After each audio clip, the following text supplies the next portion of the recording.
her heart swell. Grinnar.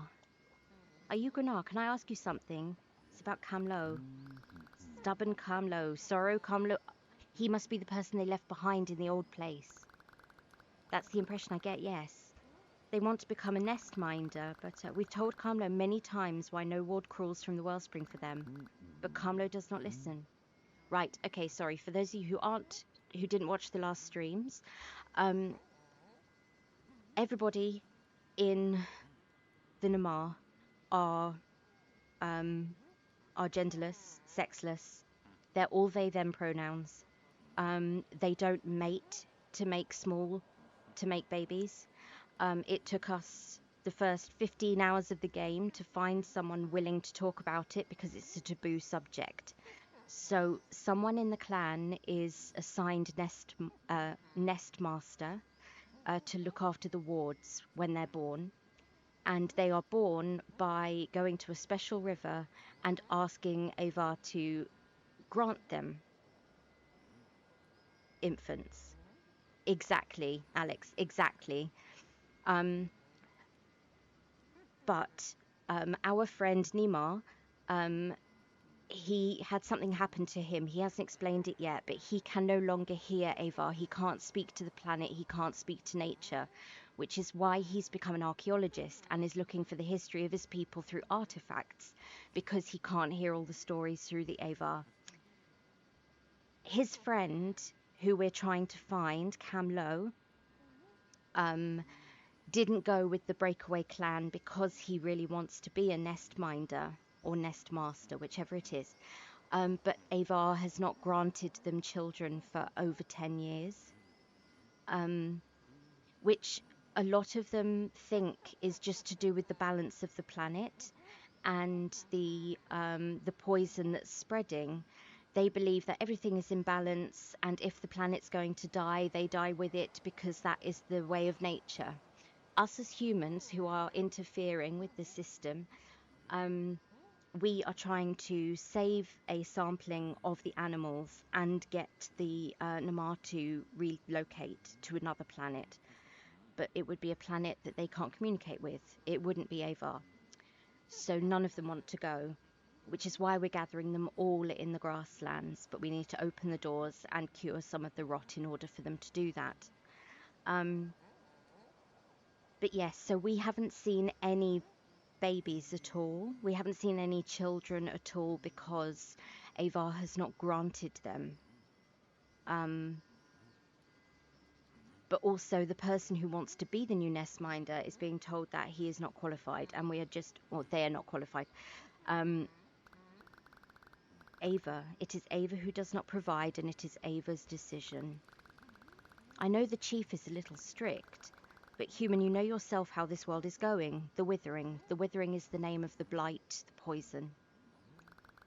Ava is in its golden autumn, and we Narm, each of us, can feel it. Now is not the time for birth. But Camlo does not want to feel this truth. They yearn too much. We are sorry.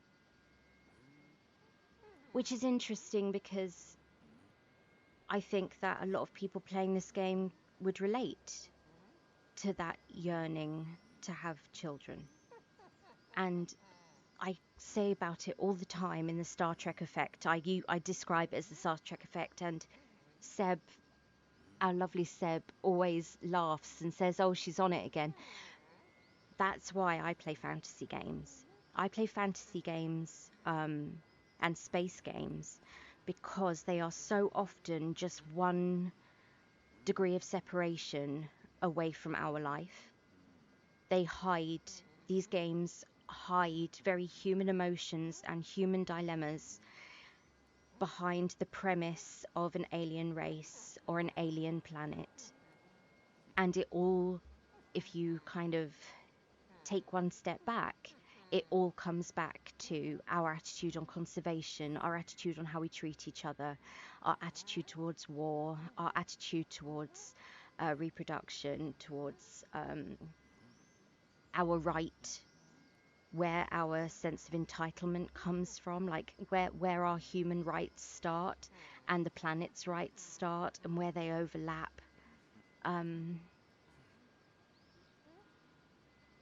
and also we do often get a little bit of a view, as a British person myself, we often get a little bit of a view of how humanity really imposes its ideas on other societies, how our morality is very blurred based on our personal experience, our environments. And I think as a British person, especially with our history of colonization, the way that we've imposed Christianity on various nations, the way that we've imposed our language on various nations, the way that we judge other people's wars as part of NATO and when we were in the EU, um, it's not as clear cut as everything makes it out to be.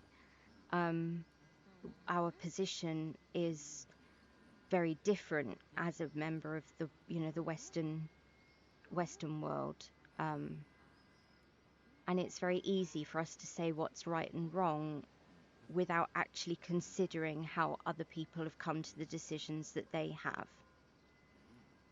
And I think fantasy games make you question all of that, and that's what I love about them. I would say that yes, this is also a game that kind of touches on gender issues, on the sex binary and whether it is truly binary or not. It isn't. And I love the way that it's done it so sensitively.